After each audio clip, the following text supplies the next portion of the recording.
Hi, so my name is Satyam, and this is a second video of my interview prep journey. And this is day one still. I'm trying to make videos as much as I can, right?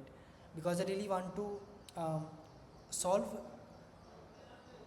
solve challenging problems, right? Which I have never touched, right? And second, I really want to have a good command in my communication skills, right? These two things are really important to me. Are really these two things that I really need to have a good grasp, right? So for at least have a good interview, right? So yeah, I really want to do because I don't want to get fucked in my interview. So not again. I really want to give all of my time, all of my thing that I can do. Okay. So today our topic is big O, right? So I just want to give you some little story. Um, so 2 months ago I had an interview, right? In the middle of interview, in the mid of interview, they asked me a question. The question was, is what is the time complexity of this algorithm that you have wrote? I mean, I was aware of the time complexity, like I have heard, but I've never um, went through that topic, right? That how can I define um, time complexity of algorithm, right? So I was like, I was just giving some guesses and all, right? And, and they are like, okay, um, fine, we can end the call, right? It was literally embarrassing for me, but yeah, I mean, I don't know, like, so I really want to like touch those topics that I never touched in my past. So big O is one of the topic, right? So let's start, okay? So what is big O, right? So basically,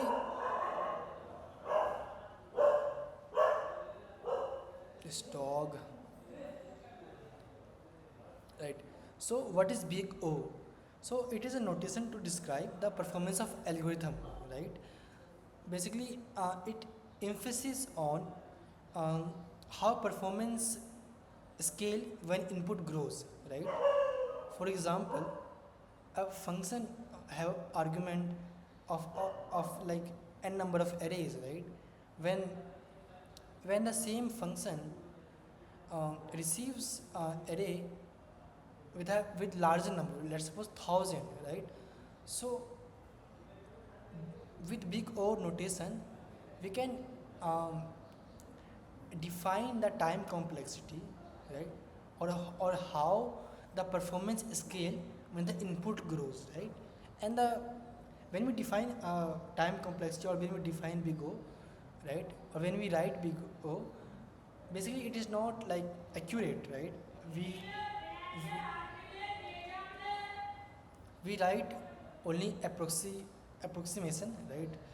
And yeah, it does not rely on the environment. Let's suppose if you have a um, good hardware or not, if you have a, or what programming language you are using, right? It's not depend on that, right? So this is some brief about what is big O exactly, right? And there are some big O rule, right? Basically, uh, we we try to do some simplification of our big O, right? When we define, for example, there is one rule is to drop any constant factors. Okay, so here we can see there's O, which is just a notation, and there is a 4 and N. N is basically our input. Okay, so here we can drop 4 because what is big O, or what is, or why we define, right?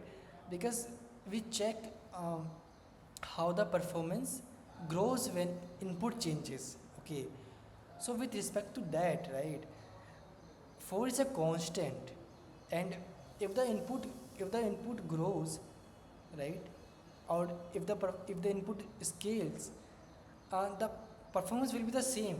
Okay, because 4 is a constant, right? It will be the same throughout um, any type of input. Okay, so we can simplify that. Okay, same for O999, right? Oh, I think we can here O999, right? We can just um, remove constant, right? Here the same O and input divided by 2, and we can remove the constant. Okay, so this was one simplification rule that we use. Okay, and second, we drop smaller terms in a sum. Okay, so for example, there is O n square plus n. Okay, so if we see in here which is smaller, n is smaller, right? We can just remove that. Okay, because it is behaves like constant. Okay, and the same O n square plus O n quadratic plus n, we can just remove the smaller terms, right? Because we are really checking the, because we can get the um, time complexity higher with the higher terms, right? We can get that, so we don't need to like check for the all the smaller terms, right? We just need a larger term. Okay, and same for the subtract, we can remove that. Okay, so how can we define uh, like big O for the algorithm, right? How can we define that? uh, how can we like define, or how can we write uh, to check the performance, to evaluate the time complexity, right? So for that we need to see some variants of that. How can we write, or what are the types of big O, right? So there are multiple types. So let's start from the below. So if we can see this scale, right? This, it is scale. Okay, so as we go up, right, it consumes high memory. It is slow. The algorithm is very slow and high. It consumes high memory, right? And it is worse, right? And as we get down, it consumes less memory, and it is very fast, and it is better. Okay, so let's start with the from the below. Okay, this constant, right?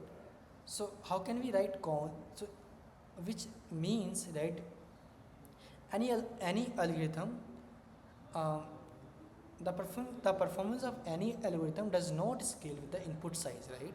For example, there's a argument we receive in a function uh, with length of 2 array, right? And second, the same function we receive thousand thousand length of a given array, right? It won't change the performance, right? So we can write O1, which is constant. It does not change as the input grows. Okay, right? So we can understand logarithm later, right?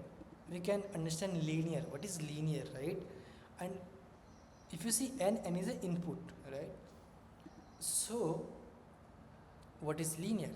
So linear is nothing. It just tells us, okay, so performance is linear or constant. Not constant. Performance is very linear when the input size grows, right? For example, input size grows twice, then the performance also twice, right? So like that. These are polynomials. There is another variant which is polynomials, right? Which is worse than a linear logarithm constant, right? Because we are growing, because we are going up. Okay. So here the same, we have input in the below, and the above we have some sieve. For example, it can have square, it can have cube, right? So yeah, and there is a exponential which is um, worse than polynomials. It looks the same, but if you actually understand the math of that, right, you can get that okay, exponential is very um, worse than polynomials, right? And there's a factorial. Factorial is very worse because let's suppose uh, for a 7 factorial, right? We have this like this 7, 6, 5, 4, 3, 2, right? Which will have some larger value, right? So yeah, so that's how we can define big O notation.